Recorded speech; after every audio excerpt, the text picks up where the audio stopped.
Բաբելոնի գետերի մոտ, այնտեղ նստած լալիս ենք, երբ հիշում էինք Սիոնը, նրան ծուռիներից էինք կախել մեր կտակարանները։ Այնտեղ մեզ գերեվարողները օրհնության խոսք էին պահանջում մեզնից, մեզ տարագրողներն ստիպում էին ասելով. երգեցեք մեզ համար Սիոնի օրհներգերից։ Իսկ մենք ինչպես երգենք Տիրոջ օրհներգերը օտար երկրում, եթե մոռանամ քեզ,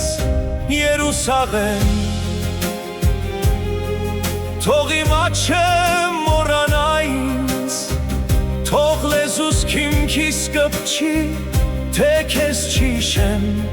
եթե իմ ուրախության սկզբում նախ քեզ, Երուսաղեմ, չգովաբանեմ, հիշիր թե ինչ էին ասում եթոմացիները,